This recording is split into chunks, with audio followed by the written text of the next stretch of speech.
tuned for the Joan Quinn Profiles. As an editor for Andy Warhol's Interview, the Los Angeles Herald-Examiner, LA Style, and Detour magazines, Joan covered the social set, the Hollywood hotshots, the international art scene, the mysteries of food, the excitement of travel, and the fabulous world of fashion. Joan continues to find creative people on the cutting edge who make things happen. Here's Joan Quinn. Hi, I'm Joan Quinn, and welcome to the Joan Quinn Profiles. Waiting to be profiled are musician Jack Taylor and actor-producer Ronnie Marmo. Musician Jack Taylor was born and raised in Southern California. He attended Pasadena High School, received a Bachelor of Music at USC, and went on for his master's at Southern Oregon University. Jack is currently the musical director of the Pasadena Youth Symphony Orchestra, PYSO. You didn't go very far from Pasadena, did you? No, I didn't fall far from the tree. You studied music, and what did you think that you would be doing with your music when you were studying? You know, it's really neat. It was really the Pasadena Youth Symphony Orchestra, one of the directors, Rosemary Cravosa, who was also my school music teacher. And she roped me in when I said, you know, that's it, I'm probably going to quit. I don't have money to keep going on this music thing. My parents can't support it.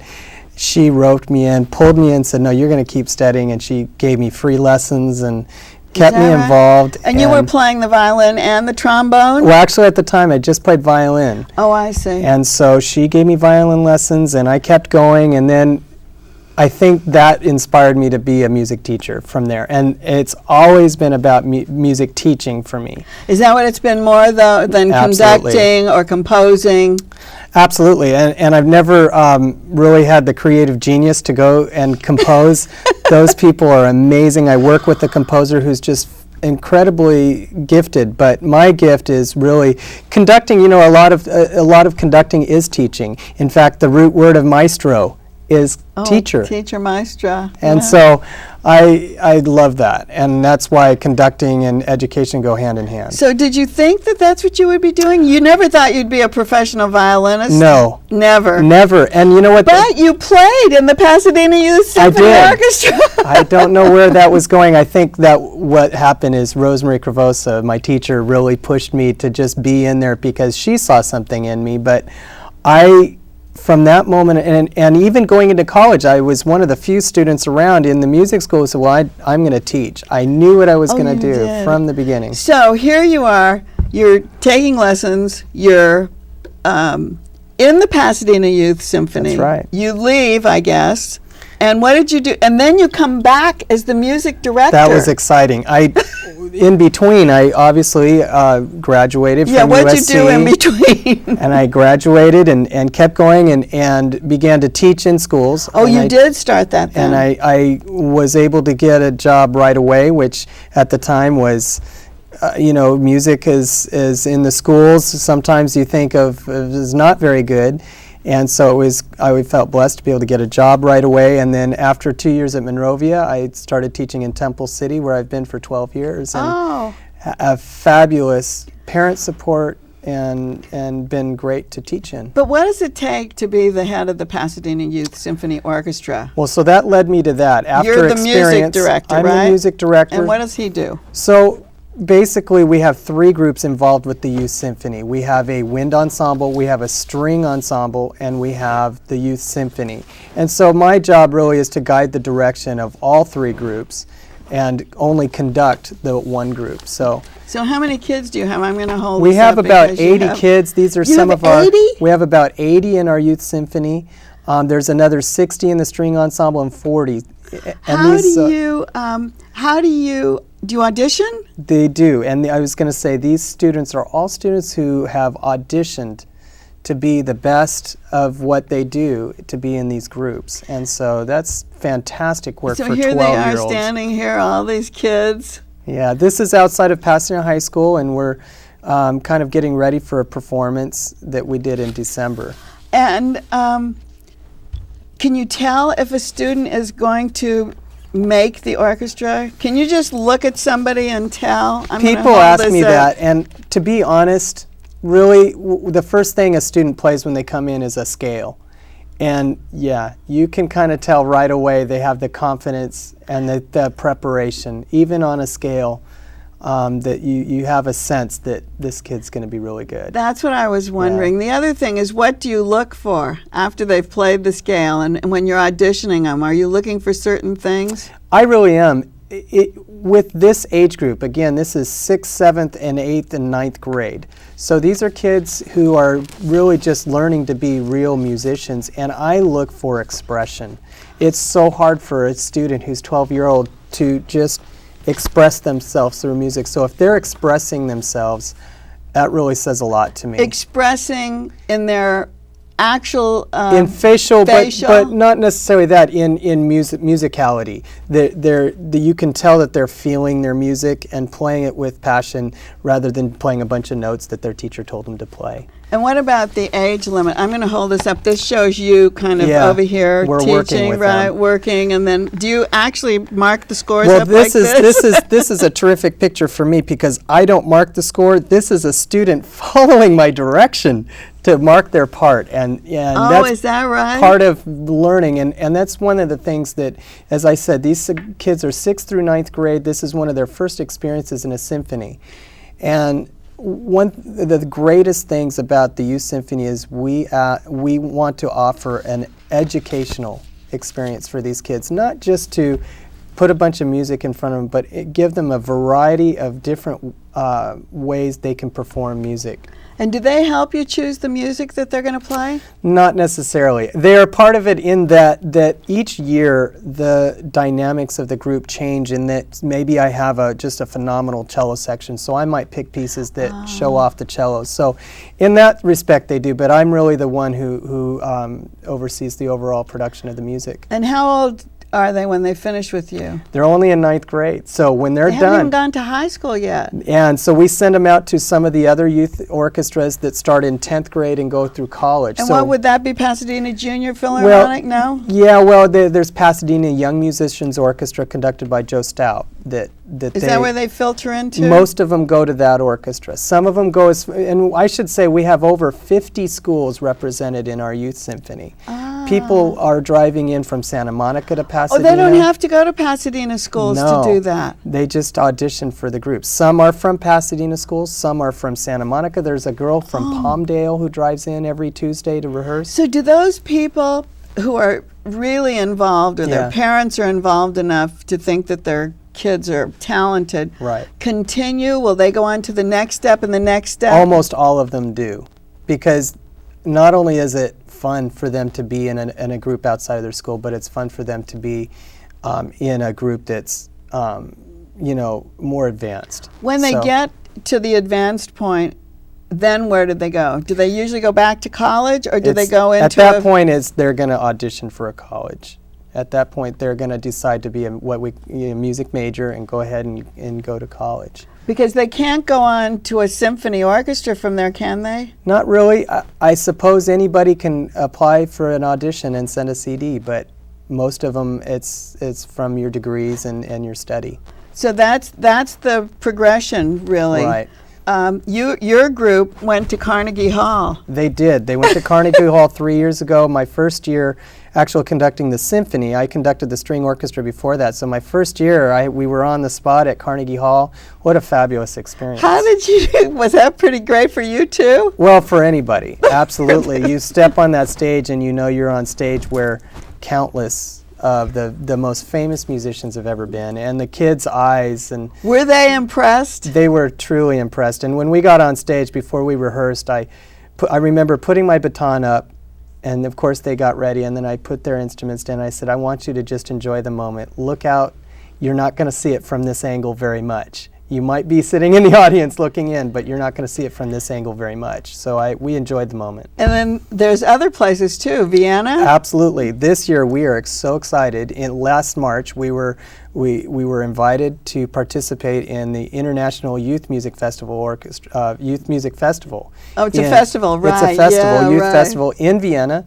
And so this July, on July 7th, we're going to be traveling to Vienna with this orchestra, these 80 kids, and we're going to That is so perform. great. What this is like reminds us all when we see the Pasadena Tournament of Roses, we Right. wonder when this band comes or this Right. group comes, what do you do with all these kids in a band? What do you do with 80 kids in Vienna?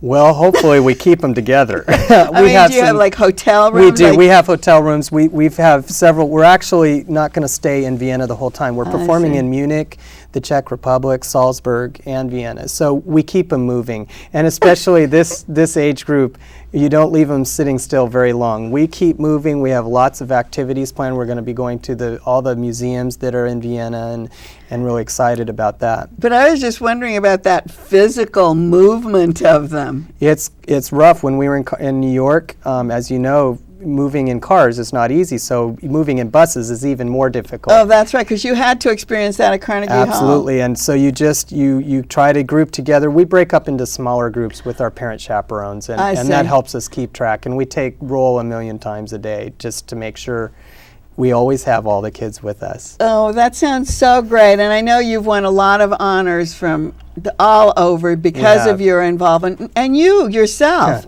And when I mentioned the Tournament of Roses, did you do something with them? 'Cause Actually, I know you I have did. been. With education, we kind of all help each other out. And so I've been an instructor with the Tournament of Roses band at Pasadena City College Oh, that's right. for over 20 years now. It's been a great experience to work with others that are so great. And in I think business. the great thing that you're talking about is you are Pasadena born and bred, never left that place. Right. But you've brought all these other people into it. It's you so share exciting. It really is exciting. And I really enjoy the fact that because I know what it's about and have come from it, I can share it with these kids. And I look in their eyes and I know they're going to go places. You know, the concert we have coming up is an amazing experience for these kids. Yeah, that's great. And also Pasadena Symphony with George. Absolutely. George Mester mentors me greatly. We are able to talk, and he gives me artistic direction on music all the time. He'll come in and work with the kids once a year so that they have an opportunity to work with them. And he is so fantastic with kids as well. And so I know, he's so charming. He's great. He really is wonderful. And so that's terrific to see the big orchestra, right? And Absolutely. he comes to them. And we are able to go see the rehearsals and see you how do? the orchestra rehearses and how to put it together so that we can rehearse better and learn how to do that. Oh, golly, Jack, thank you so much for being with us Thank today. you. Thank you very much. And don't go away. We'll be right back with actor Ronnie Marmo.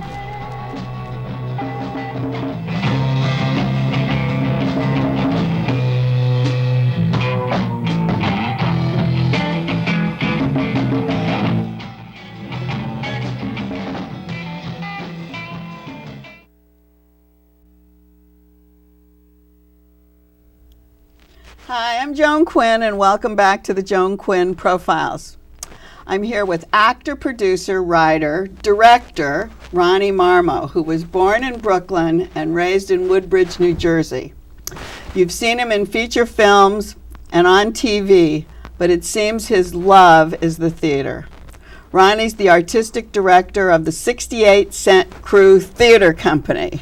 It's a mouthful. You've been there. It is a mouthful. You've been there several years. How did you find the time to act in film and TV and found this company? Well, the way it happened was I was taking an acting class in town, and it was really a strange situation. It was, dare I say, abusive. It was really a strange class, and everybody was really just, it wasn't my cup of tea.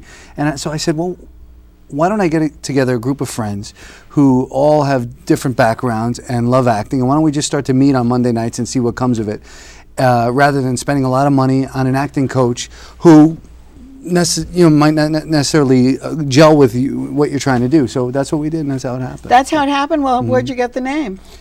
Well, 68 was how much money I had left in my bank account when I actually... 68 cents? Yeah, exactly. It's true. I had 68 cents in my bank account. I turned to my roommate at the time. I said, we should start a theater group. I have 68 cents left. And then crew was, kind of a term we use back east, my crew, this, that. Oh, my crew. So my I said it crew. once out loud, and it made it in the press, and I was like, well, I guess that's our name. So it wasn't anything well thought out. It wasn't. No.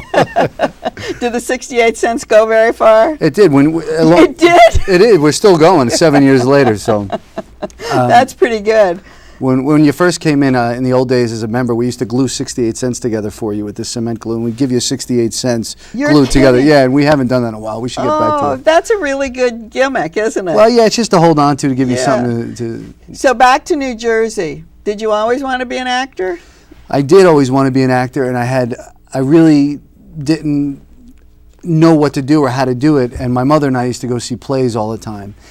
We saw a friend of ours, Pat Carpenter. He was the lead in every play, and he was terrible, but I don't know how he got the lead in every play. So you were in New Jersey seeing plays? Community theater. My Uh-huh, mom and I community. would go every couple of weeks, see. and then my mom passed away of cancer at 53, and when she did, I said, what am I waiting for? Why don't I, this was only 13 years ago, I said, why don't I answer an ad and audition in a newspaper? And I did, and I've been acting ever since. So. Is that right? So you hadn't been taking acting classes, you'd just been watching the theater. Right. We would leave the theater. My mother would say, look how beaming. You're so excited. Why don't you do this? I said, nah, I can't. I don't. And then when she passed away, I called that friend. I said, if there's ever an opportunity, let me know, and I'll go in and read. And But you never did high school acting? No, Or, isn't never. that, can you act, can you sing and dance? No, you don't want that. Please. You'll be off the air in 5 minutes. So you never took acting classes? No, eventually I did. After I got into it, I took acting classes and screwed it all up. I was a very good actor before I started taking acting classes. Isn't that It's sometimes a half a people- joke, but it's true. But sometimes people say that. Some if people, you're it's like so passionate about what you're doing, Mm-hmm. and you were passionate because you were married 8 times a week, Tony and Tina. Absolutely. 8 times a week I was married, and I didn't even know what stage left meant after my 3rd production. Is that right? Yeah, but they were like, he's a terrific actor. And I'm like, because I have no idea what I'm doing. Once I started to go, oh, actors are supposed to, then it Was all that fell in New apart. Jersey? Tony and Oh, Tina's no, was in was it? Philadelphia, and then I did the national tour. Yeah, you did the national tour. That was so good. I loved that. The first time Yeah. I saw it, I thought it was so great. I did over, I'd say, probably 400 performances, 500 performances. And everyone must have been different because it was so. It's ad lib, interactive wasn't theater. it? Yeah, most of Interactive? it. Yeah, most of it's different. When you get a joke that works, you tend to use it over and over on new people. And then, but- did you start seeing just a pattern form, so it wasn't Absolutely. as surprising to the audience? right. Well, what's It to the wasn't audience? surprising to you. Right. It wasn't anymore? as spontaneous. Yeah, it wasn't. No, I mean, you had your moments. It was really hard to do 8 shows a week getting married. I mean, it was like. So what does Wendy, your wife, think? She wasn't around She then, was. was she? I didn't know her then. So you didn't have to marry her 8 times No. a week. No, I did not. So after Tony and Tina, you came to L.A.? I did. I was on the national tour, and I left the show, and I drove out here in my little Toyota Tercel, which had no floor and a blown clutch, and I You came were out pretty here. gutsy. I was, but I was right in the middle of the country. It was between, it was exactly the same mileage between New Jersey and L.A., and a friend of mine who's successful out here said, just come out, give it a shot. What are you going to go back to New Jersey? And so I did, and that was, I guess, about 8 years ago. Oh, so your big break came with MGM in Deuces Wild. Deuces Wild. Who directed that? Scott Calvert. He also directed, what's the name of the picture? I can't believe I couldn't remember Deuces Wild, and I thought. Yeah, Scott Calvert. What was the name of that wonderful picture with James Matteo, Leonardo DiCaprio? I don't know. I'm blank. It'll come to me. And so how did it happen? How'd you get that role? I'm going to give you a typical Los Angeles story. I was in a pizzeria, and some guy says to me, "Are you an actor?" This is really what happened. "Are you an actor?" I said, "Yes." He says, "I'm the location scout on this film. I can't get you an audition, but I can tell you who's auditioning, and there's no breakdown. It's kind of quiet." So I sent in my stuff. I didn't have a manager, so I called up every day and pretended I was my manager. Oh, that's there's- smart. Yeah, there's a new kid in town. You have to see him. And then finally they said, "Okay, enough. We'll see him." And so then I got the job. And so. you got the job. And who else was? Basketball Diaries. That's the Oh, name of the movie. Basketball Diaries, It's driving right. me nuts. Scott Calvert. Okay, that was a great film. Great film. Very good. So who else was in this with you? This was like your first film? It was my first film that Big film. people could go pay it, Right. buy a ticket and go see. Right. It was Stephen Dorff, Brad Renfro, Matt Dillon, Vinnie Pastore, James Franco, Drea wow. Di Matteo, They all Frankie went. Muniz. They've all done things. They're amazing. You've all. I should say you've all. Yeah. All of you. We've all had different levels of success. Yeah. A few of them are really amazing, like James Franco. But now you're spending a lot of time directing, producing at your little small theater. I Small am. theater, 99 seats? It is. It's 99 seats. And the one thing that you were in, What the Rabbi Saw, What the Rabbi Saw was our first production. and who was in that with you? Well, it was directed by Robert Rothbard, who's directing our current play, and Eva Longoria and I. She played my girlfriend. She was a original She company was member. a company member? Yeah. Have you had people in the company who have left? I Yeah, mean, I mean, who you have know, become famous? Eva Longoria Famous. is what's famous? What's famous? I didn't mean to say that. I get it. Good art, good actors. Yeah, well, which is another statement. Famous doesn't make you a good actor. No, that's a what whole I other said. conversation. That's what I meant. But have they gone on to get some notoriety? Yeah. Right. Eva Longoria. We have Tyler Christopher, who's on General Hospital. He's a co-founding and still a member. Oh, and you're a co-founder. Yes, it was about 7 of us started it, and the original 7 are still with us, I think. Oh, that's great. Yeah, 7 years ago. And then you've made a film, West of first, let's talk about the theater. Okay. Let's get back to the last days of Judas Iscariot, because Robert Rothbard is the director. You're in it. I'm in it. Danny Nucci's in it. Danny Nucci. Katie Jacoby. Yes. Have I missed anybody Well, big? you missed about 11 other people, but we don't have, we'll have, And Gerges wrote it. Yes, he's terrific. And this was in New York. This play. It was. Philip Seymour Hoffman directed it. It's about 2 years old, I think, and it really terrific. And I grew up in Catholic school, and I had a lot of questions as a young Catholic boy in Brooklyn, New York. So it was really intriguing to me to produce this play and put it on. And Robert, who has a strong spiritual background and a spiritual faith, wanted to direct it, so it was perfect. Oh, it was great. So tell me the story. Judas Iscariot is on trial for the selling out of Jesus, and it's very funny, laugh out loud, very poignant, and basically some of the people who come to the stand is Satan, who I play Satan. It's a trial. It's a trial. Right. You meet Satan on the stand, you meet Sigmund Freud, you meet a lot of funny people, Caiaphas, you meet a lot of people who you're curious about in the Bible, and Gerges has a way of putting it into a modern urban time where you actually understand what's happening, and it's easy to understand. His words are so great because they're like the words that you would be saying, and yet they're really deep. Yeah, very deep, and his characters are very full and rich, and it's a lot like Mamet and some of these writers that you can't help but to be moved.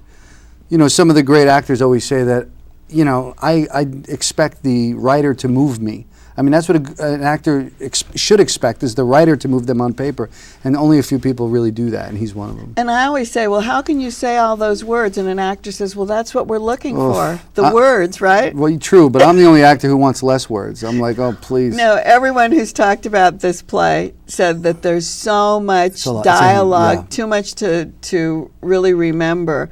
And well, hopefully we'll remember. We open next week. We'll see.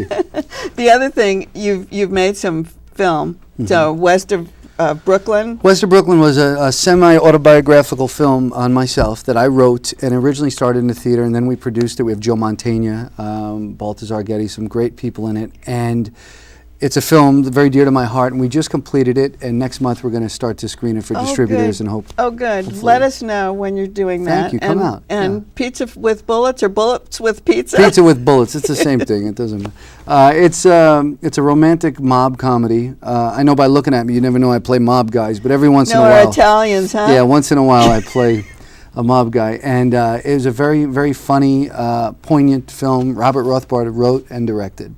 Co-wrote it. The one thing about you is usually Italian mob guys are short. You're very tall. Well, thanks. Yeah, I play the enforcer, but is that the taller guy? well, huh? I don't only do mob guys, but it's definitely been my bread and butter. So, talking about Judas Iscariot and the other film you wrote, Limbo Lounge. I didn't write that. Oh, I mean the one you're in. I Sorry. produced it, and I also starred in it, and it's really a really nice, funny, dark comedy, which is being cut together now. We shot it in San Francisco, and it takes place in limbo. Same thing they're going through with Judas Iscariot, huh? Exactly. I tend to hang out in purgatory, I guess. And where the company is a 68-cent crew. 68-cent crew company. Theater company. Theater company, I love that. Say that Is 5 times fast. On Sunset. It's on Sunset and Western. We found this old warehouse. It was empty. Oh, it's big then. They say it's one of the top 3 in Los Angeles 99-seat theaters. It's gorgeous. When the Schubert Theater closed down, they gave us their seats. You're kidding. So we have their carpet, their seats. We look like the mini Schubert. We have 99 seats, and we have free parking on the roof. We have a humongous theater that's only 99 seats, but it feels a lot bigger. So it's Sunset and what? Western. Oh, right there. Yeah. So it's an old, what? It's an old building. Some kind of an old Yeah, it's just an old warehouse. factory or whatever. It was a carpet warehouse when we found it, and then we made it into just a beautiful Oh, how 99-seat great. theater. That's what's so good. Don't you think about LA? We have so many great theaters, and So many nobody great knows theaters. them. Absolutely, people come in all the time. They're like, "I didn't know this was here." You know, it's called Theater 68. Is our theater? Oh, is that it? Okay, Yeah. that's easier for me. Theater 68, I like That's that. the name of the theater, and then the theater company with the 68 Cent Crew theater Okay. company lives there. Okay, okay. So do you look to Broadway? Are you looking to be on Broadway? You know, I don't know. I mean, I had an opportunity to tour with. I played Lenny Bruce for 6 months, and I Okay. had an opportunity to tour and go off Broadway and tour Lenny Bruce, and I decided not to do it because I felt like I had too much going on here, and of course everyone aspires to that, but I don't think I'm in a place right now where I really want to leave. I have my hands in so many things, and I kind of want to stay, you know, and of course I'm a sellout. You offer me something, I'll be on a plane Okay, tomorrow. we're all the same way. Just, You know. just show us the check, right? Goodbye. Or our- Everything our I said lights- today is out the window. Our names and lights. Exactly, so Thank you, Ronnie. you're welcome. Very much. Really nice to have you. You too. And thanks for writing. Write to my email, jaquinn1, the numeral 1, at AOL.com. And 777 South Figueroa, 44th floor, Los Angeles 90017. See you next time on the Joan Quinn Profiles.